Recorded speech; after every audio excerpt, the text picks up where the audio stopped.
What's happening, everybody? This is your main man, Dr. Frank Kern, attorney at law, chief engineer at NASA, retired, current Guinness Book of World Records record holder, I can't say it with a straight face, record holder for the most fake titles ever used in an introduction. None of those statements are true. I am, however, the co-founder and partner here at CardoneKern.com. We're an ad agency. The name of this show is called The Lead Magnet. It's all about how to get you leads and more customers using the interwebs. That's the professional industry term that we use here to refer to the internet and all things related. And today, good Lord, a call already. You know what they're calling for is medical and legal advice right there. I'm not qualified to give either. All right, so what we're going to talk about today is the number one secret that can make your ad successful. And there's a lot of confusion around this stuff.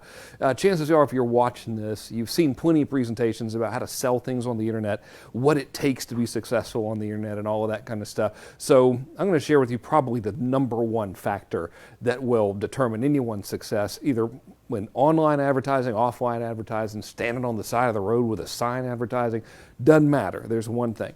All right, so let's talk about some things that it's not. Thank God it's not stuff like your appearance. I mean, I would be in a lot of trouble, right? So a lot of people, well, they'll get started and they'll be like, okay, man, I want to run an ad or whatever.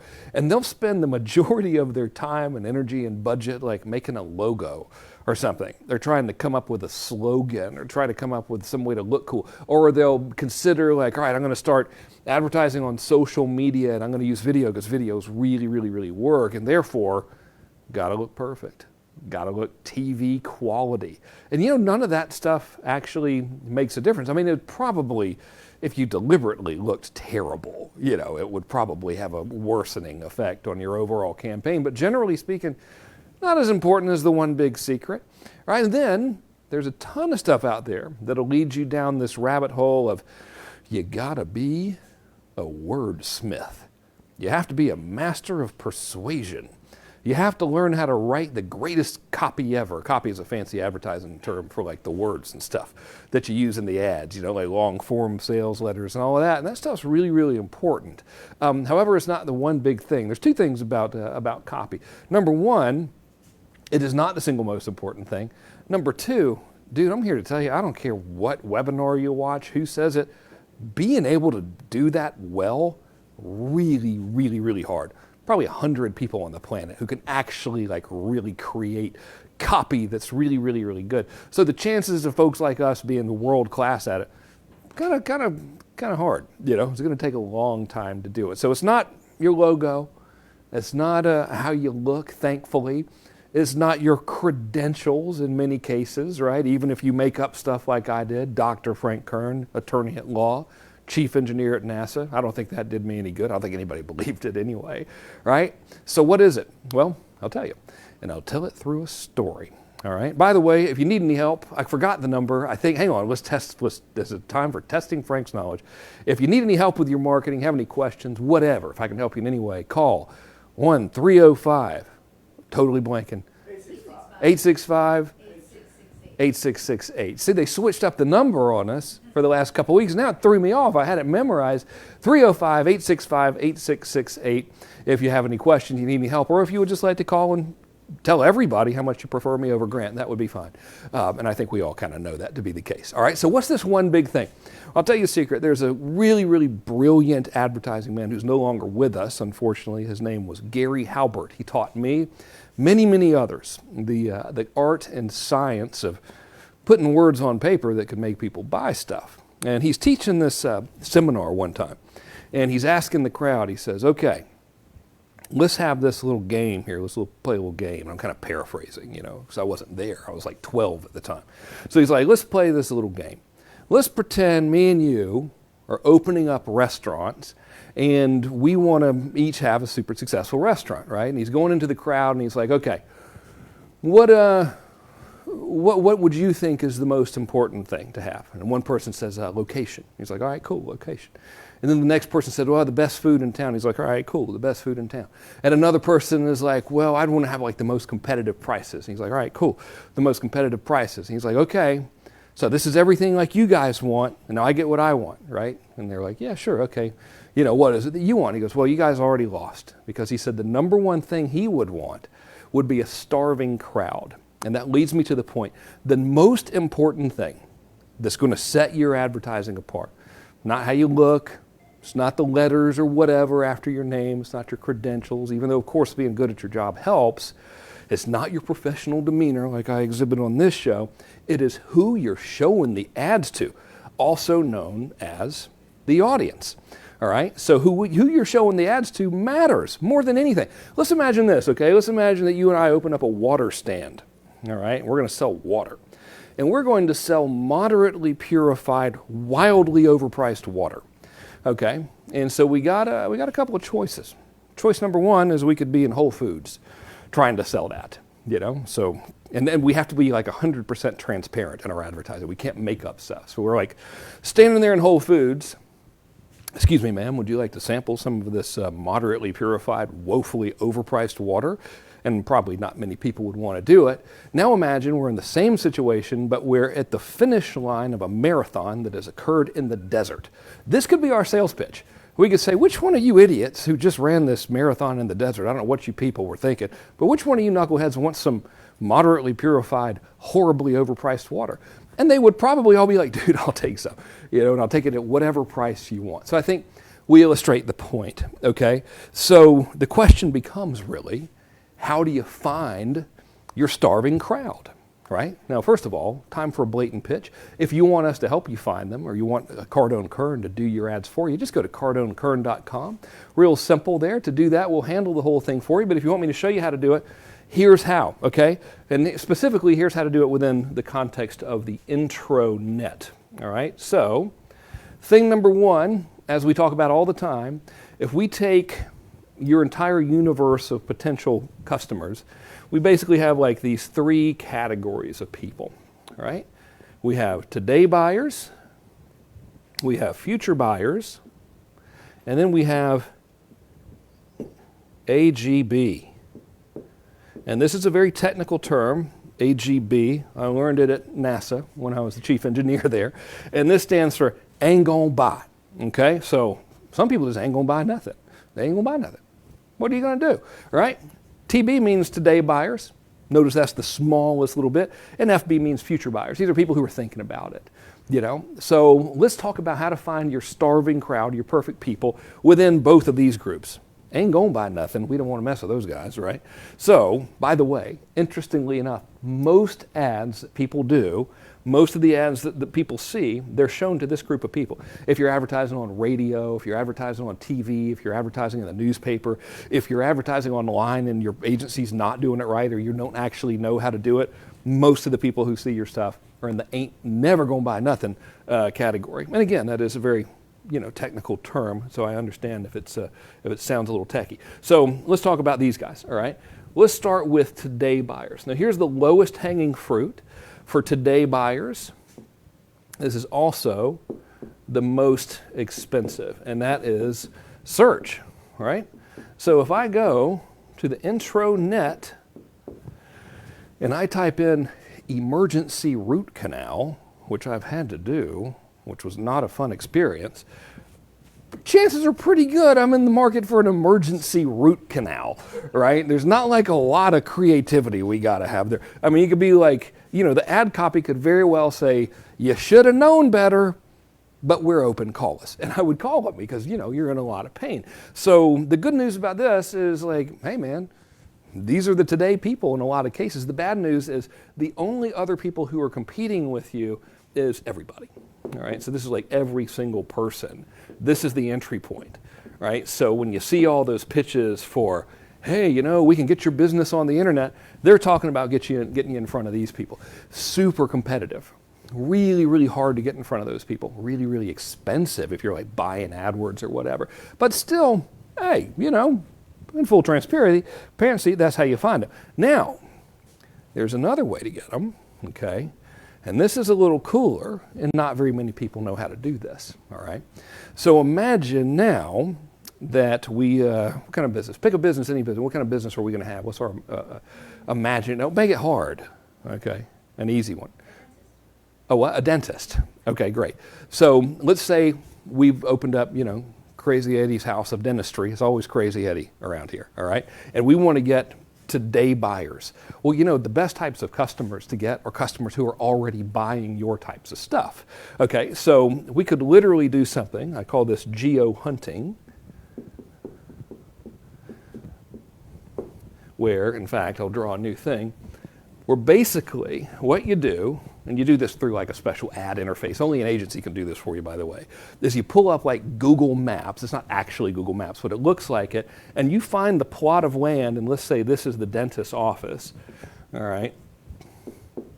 You draw, it's called a geofence around this thing, and anybody that goes in here, if they're carrying their phone and their GPS is turned on and or they're using one of the gazillion apps that are constantly transmitting data about them, if they walk into that building with their telephone, it'll tag their phone as being a buyer of dental stuff. Why else would they be going to the dentist's office? To hang out?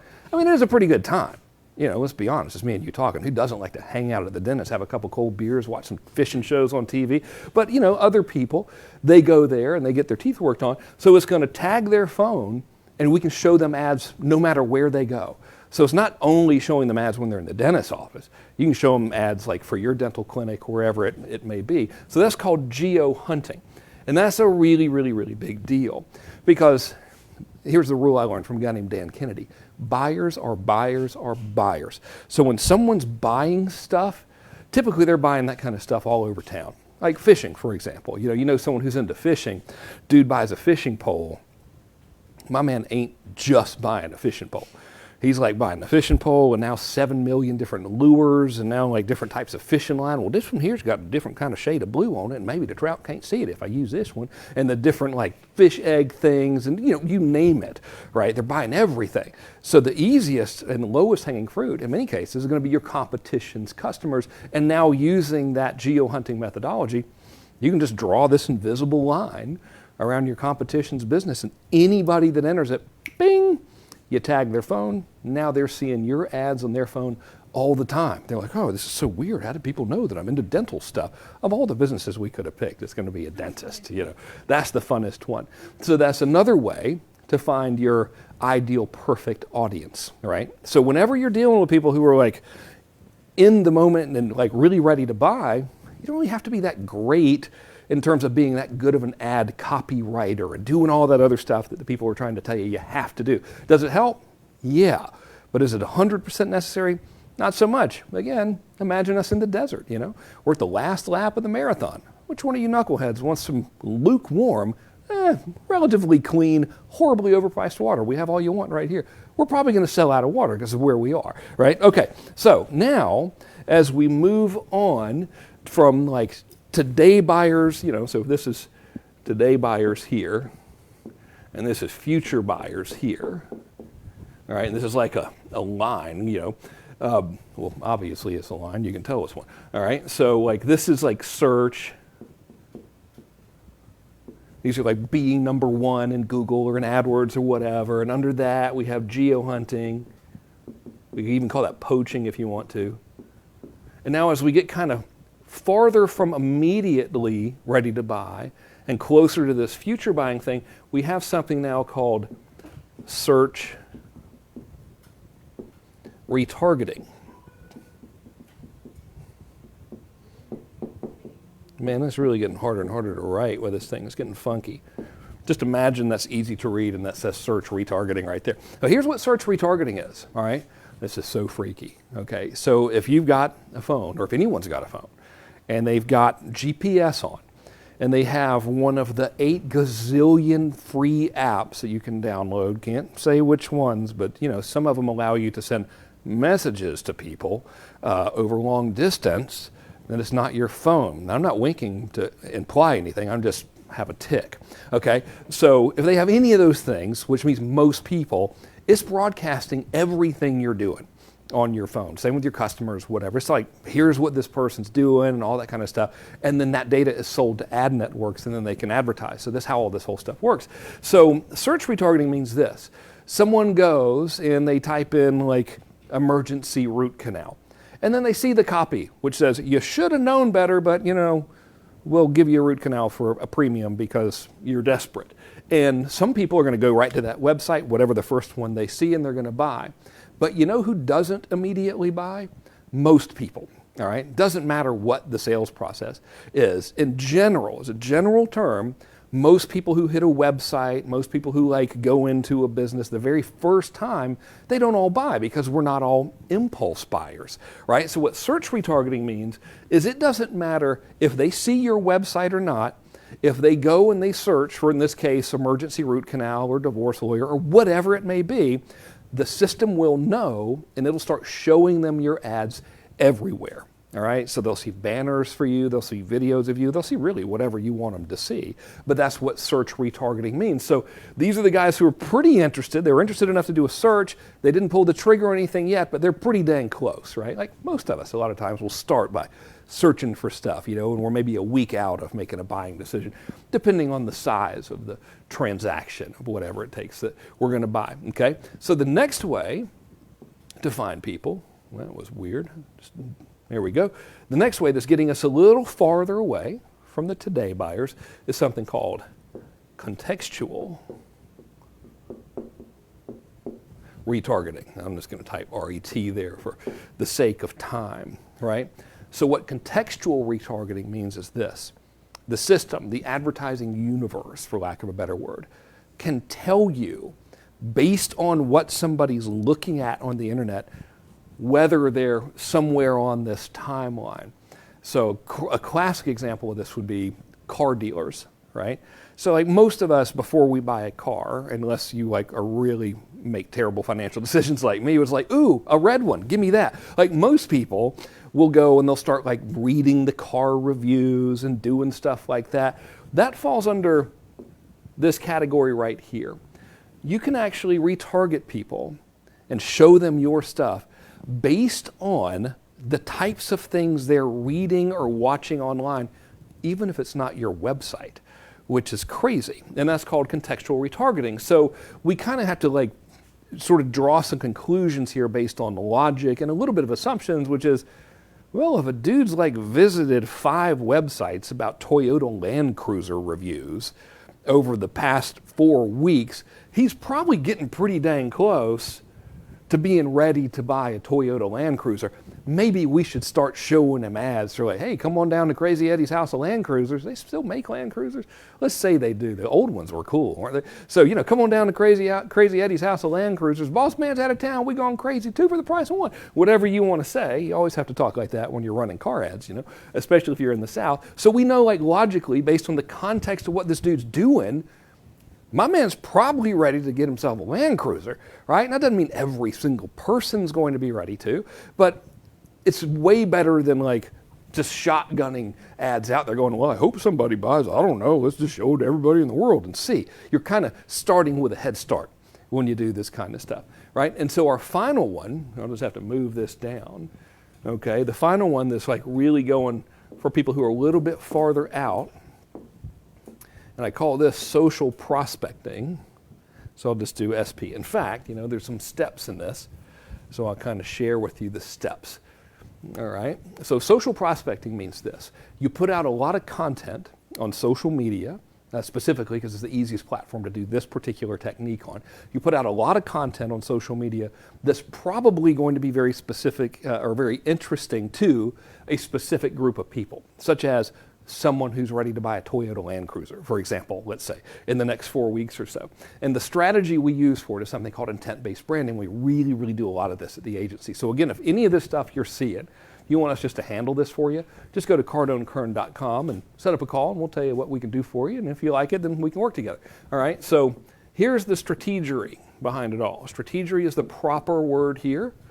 I learned that at University of Georgia when I was pre-vet for an entire week, which pretty much makes me qualified to dispense medical advice. So if anyone needs anything, if anyone's got some ailments, whatever, they want me to diagnose, I can help out. I can help out with that. I feel qualified. All right, so thing number 1 is this, and this is a little bit weird, is you kind of shotgun this out to everybody. Even though I was like, hey, there's a lot of people who ain't gonna buy nothing. In this case, we start with, we go really broad, it's called, go broad. So this means we present a big audience of people with content that is specific to what they're interested in. Now, here's the deal. You got two ways to reach people in online advertising, right? Well, actually, there's three ways. Way number one is just arbitrarily guess. And a lot of people do that. They're like, I don't know. Like a lot of agencies will be like, hey, we got you this many impressions or whatever, which means how many people saw your ad. Run like the wind if anyone ever says that to you. That's way number one was like, I don't know, just show it to a lot of people. Surely if we show it to enough people, something will happen. So that's method number one. Method number two is go like hyper-targeted. Right? That's when you do that search. That's when you do search retargeting. That's when you do the geo hunting stuff we talked about.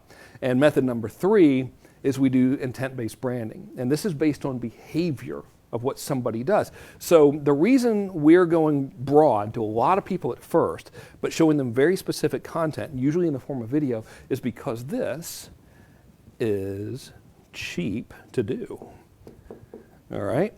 So right now on social media, if we want to show somebody like, I don't know, a 3-minute video about Land Cruisers, let's say, for example, it will probably cost us in the area of, what do you say, Hernan, what are we getting for random mass market video completions, like 40 cents or something right now? Yeah. Between us, so you can't see him, but one of our lead media buyers for the, actually our very lead media buyer for the agency is here right now in the studio with me today. So about 30 cents it'll cost you to get a total stranger to watch the entire 3-minute commercial for Toyota Land Cruisers in this case. So because it's so cheap, we are able to now use this sort of formulaic rationalization, which is if a general dude, random person, okay, watches, I'm just going to draw an eyeball here. And this is really starting to look kind of weird, but that's an eyeball. All right, he watches your video about Toyota Land Cruisers as a target. What is that going to tell you? It's going to tell you that he has behaviorally indicated that he's probably interested in Toyota Land Cruisers. So what happens is two things. Number one, this person has just identified himself. We call it self-identification. Just identified himself as being a prospect, right? Not by telling you, by what they've done. Why else would you watch it unless you're interested in doing that? And so what happens next is he now enters, and all of this is done through like automation with social media marketing and stuff, but it's not particularly techy. You don't actually have to do anything. He enters what's called a warm audience. All right?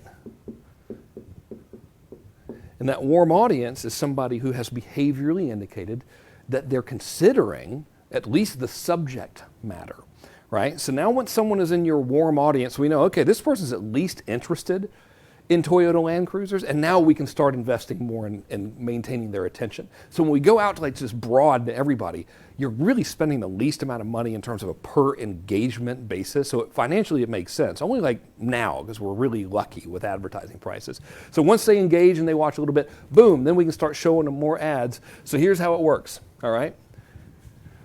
You start out like this, all right? And this is called your cold ad campaign. This is where you're just making videos and they say something like, hey, if you're thinking about buying a Toyota Land Cruiser in the next 90 days or so, here's 7 things you need to know where this year's model is different from last year's or whatever it's about, right? So then if they watch it, now remember, getting this right here, this first watch, this is cheap. It's the only reason this strategy works. And it's not going to be cheap forever. So this is like one of the greatest strategies in the world. And right now we live in this incredible like golden age of advertising where we can do this for next to nothing in terms of actually getting people to see it. All right, so if they watch it, here's what we do. Now we start showing them more content. So let's say more content, MC. So we're just going to keep on showing them videos about Toyota Land Cruisers and stuff, maintain their interest, and then we're also going to start showing them direct sales ads. And those are ads that say, come on, whiteboard thingy.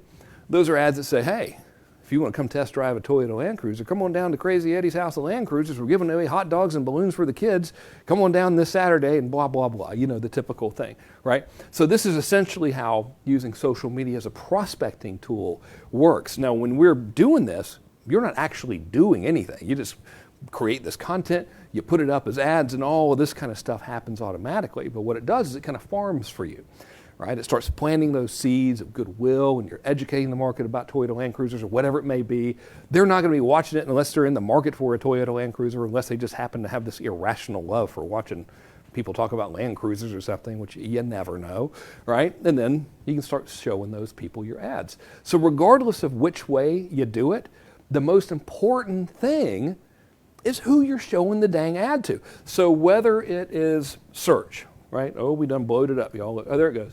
All right, whether it's search, where they're just typing in, emergency root canal or Toyota Land Cruiser for sale in Google, or whether it's search retargeting, or whether it's contextual retargeting, or whether it's geofencing, or whether it's social prospecting, every single one of those tactics and strategies, they're all designed to hunt for the ultimate audience, the right person to show the ad to. And once you got that audience, then you're gold, right? Then you can pretty much be like, hey, I got this thing for sale. You want one of them? And if they want it, great. And if they don't, then they don't.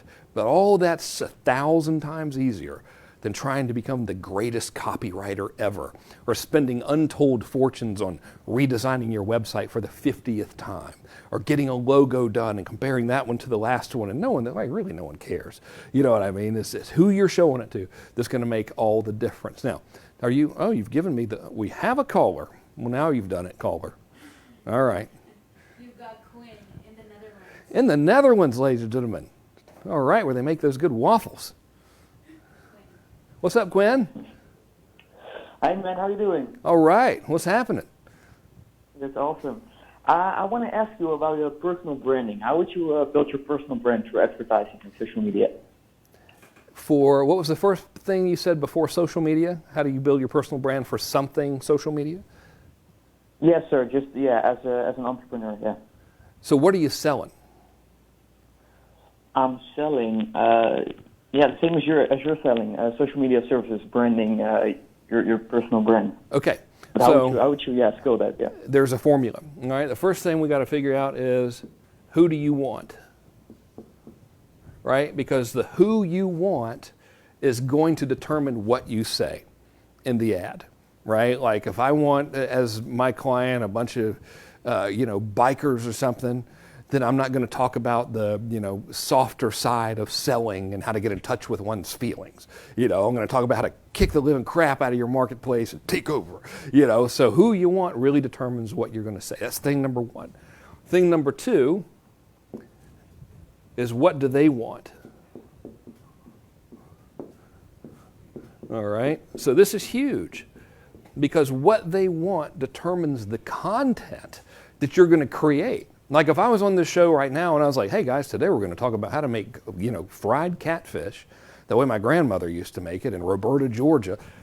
Some people might watch because y'all might like fried catfish, but probably not so much, because that's not why you're here. You're here to get leads and customers from the internet. So what people want, specifically what these people want, is going to dictate every single thing you ever do in terms of building that personal brand. The third thing is going to be, how do they get it? So all of your content is now going to really be geared towards, hey, here is how you, the who, get the thing that you want. And here's the deal. The more you can help people get what they want in advance of them having to make that decision of whether or not to buy from you, the more likely they are to buy from you in the future with the least amount of sales resistance. This is why I've been able to build a good business despite being arguably the single worst salesperson in the history of selling. It's because I help a lot of people in advance, so by the time they talk to me, they kind of forgive the fact that I'm a terrible salesperson. They're like, that didn't make any sense, but I'm going to do business with you anyway because you've helped me a lot in the past. All right. And finally, the fourth question is this, which is, what must we demonstrate? Dang whiteboard. What must we demonstrate to be true, okay, in order for them to want to do business with you? Seeing is believing, right? So if you can demonstrate that you can help them get what they want by actually helping them get what they want, and you can do that in your advertising, do it in your marketing, and do it in your branding, you're gold. That's why Grant's able to raise so much money for Cardone Capital, is because for years He's been like saying, all right, I want people who are interested in making, this passive residual revenue through real estate. What they want is for someone to handle this for them. Here's how they get it. And he's like showing them everything you need to know about like NOI and all of that kind of stuff, which has led people to the logical conclusion that this dude knows what he's talking about and I can trust him with my investment, and boom, Cardone Capital exists. Right? It's not a hard sell for them. They're like, yeah, dude, you obviously know what you're doing. I've been watching you talk about this forever. And that's that formula classically and beautifully executed and demonstrated.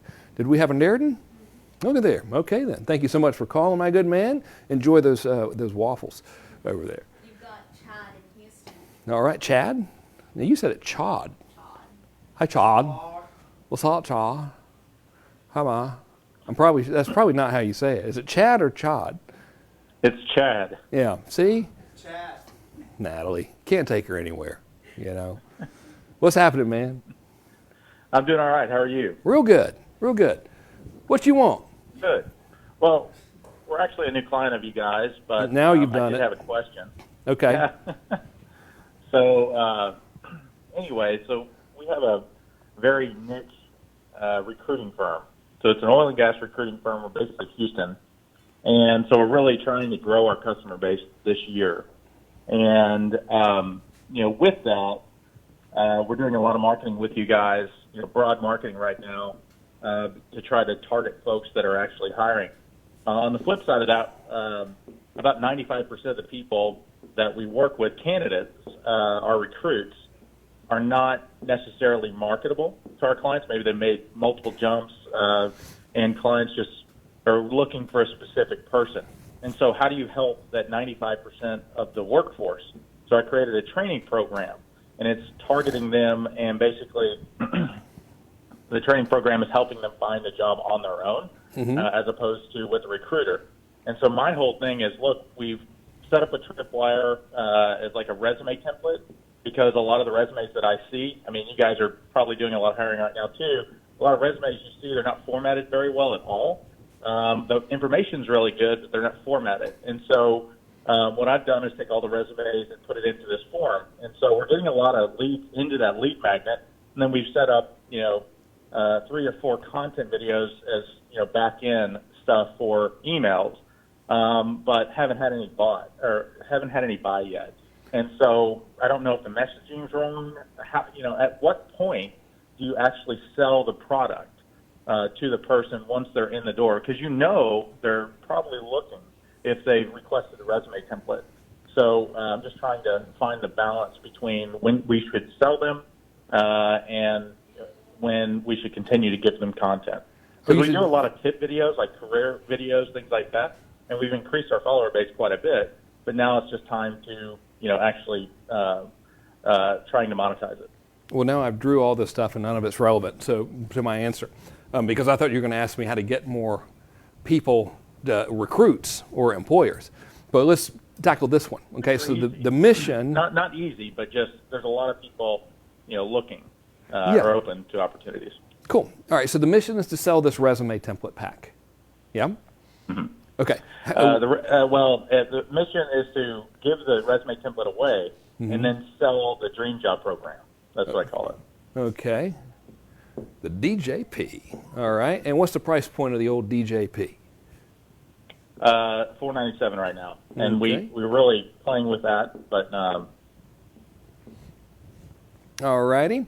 So how's your process work now? They see the ad, and then you tell them to go get the resume template, so they opt in. I'm guessing. Stop me if I'm wrong, by the way. Okay. So they're opting in to get the resume template, which is fine. And then what happens? And then they get an email with a link to download it. So it's all done in ClickFunnels, but they get a link to download the resume, or not a link, but an email saying thank you. Here's the link to download it. Mm-hmm. And then for the next 3 days, they get content videos like how to utilize video to your advantage, there's a bunch of different, 3 days worth of content videos that we're giving them. And then the 4th day, we're thinking about selling the product to them through a long form, email sales letter with a video. Mm-hmm. All right there, buddy. So now on day 4, You pitch. That's right. Okay. Well, that's the problem. What we need to do is we need to take day 4 and move it right up here to day 1. So I'm just going to redraw the funnel for you. All right. So they opt in to get the thing. And a $4.97 pitch is, if you're real good at long form sales copy, you can do it. If not, welcome to the club. You might have to do something like a webinar or something else, right? But let's just say long form sales letter. Yeah. So let's just assume it's a long form sales letter for now, because you never know. It might work, you know. So they opt in. Here's what I want you to do. This is your thank you page. Right up here at the top, I want you to have some text, and maybe make this like a red with yellow text on it, right? So this little block right here. And it says, we done emailed you the thing. Okay, so that'll like let them know that, okay, I can stop worrying about if I'm going to get my free thing, and I can pay attention to this BASL. That stands for Big Ass Sales Letter. So what I want you to have now is your Big Ass Sales Letter. I want you to have a timer at the top, a real one, right? A countdown timer. And let's set this sucker for like 3 days. Then this sales letter is basically going to be, here's the course, and if you order it before this timer hits 0, you're going to get a lot of other cool stuff as a bonus as well. Or you're going to get a discount, or you're going to get a combination of the two, but some kind of really powerful incentive to get them to order right now. Most people will not order from this immediately, by the way. So what we're going to put them into, this is just straight out of the playbook right here, is a 3-day, it's called a countdown sequence. And this is a deadline. So now you're sending them emails, maybe like 2 emails a day, every day for 3 days, going, hey, this special offer is going away. If you want to get the thing and all the bonuses at the price, you better go here now. And then if they don't buy, which most won't, by the way, that's normal, right? If you don't buy, then you put them into the next campaign. And that next campaign could be a webinar campaign that's automated. It could be an automated product launch. It could be for another product. Doesn't matter. But we want to go ahead and try to get that sale as soon as possible, because by day 4, dude, they're probably like, you know, they've signed up for 1 million free resume templates. And maybe now they're like, I don't know, staying home and playing Xbox is looking pretty good. And maybe they don't even want a job anymore. So we really want to hit them with that offer as soon as humanly possible. So just rearranging pieces of the funnel should help you out a lot. Got it. That'll teach okay, them. Yeah, we did try that, but we didn't do the countdown clock, and basically we didn't do. Here's your resume template has been emailed to you. We didn't do that step. We just basically upsold them right on the next page. Like, here's a free thing. Hey, give me $497. Yeah, that's right. And sometimes it works. You know, especially if you can write like Halbert did, and all those guys are like really ridiculously good at copy. But most of the time, no matter what we're doing, most of the time the first word we hear, especially on the interwebs, is no, right? So follow-up is key. So like, if you really wanted to get fancy about this, then you could not only follow up with them through email, but you could also create a custom audience from them, which they're also seeing Facebook ads as well that mimic what's happening in the email. It's like, hey, you only got 2 days left, you only got 1 day left, and it's driving them back to that sales letter. You can automate all of that kind of stuff, but follow-up is definitely key. Most people say no. You know, that's why you hear if a web page gets a 10% conversion rate, we're like, dang, dude, that thing converted at 10%. That means 10 out of every 100 people that go to the web page buy something. And that's like amazingly good, you know, on a sales page to complete strangers. That means 90% of the people just left. The money is in the people that left that we can follow up with later, you know, and that's what you really, really want to build on. So that's how to fix that, by golly. That'll probably make that a lot better. We can help you with that custom audience stuff, anything you need. We got you, man. How we looking? We done got them. Okay, well, I think we'll wrap it up for there. Guys, if you want us to build your campaigns for you, help you put all this stuff together, go to CardoneKern.com. There's just an unbelievably good-looking webpage. incredible design, probably going to be submitted for some awards this year, I would assume, for the most basic and clear indication of someone with no web design skills website on the world. I built it myself, but it does have a really easy to understand letter there that tells you exactly how we can help you. If you like what you see, fill in the little form thingy and we'll set up a time to talk. We can tell you how we might be able to help you, and if you like what you hear, then you can go ahead and sign on as a client like Chad did, and we can take good care of you. Chad, if you want us to help you with all that stuff I just mapped out for you, reach out. We got you, man. Don't worry about anything. Y'all, thanks so much for watching. I look forward to seeing you later. Take it easy.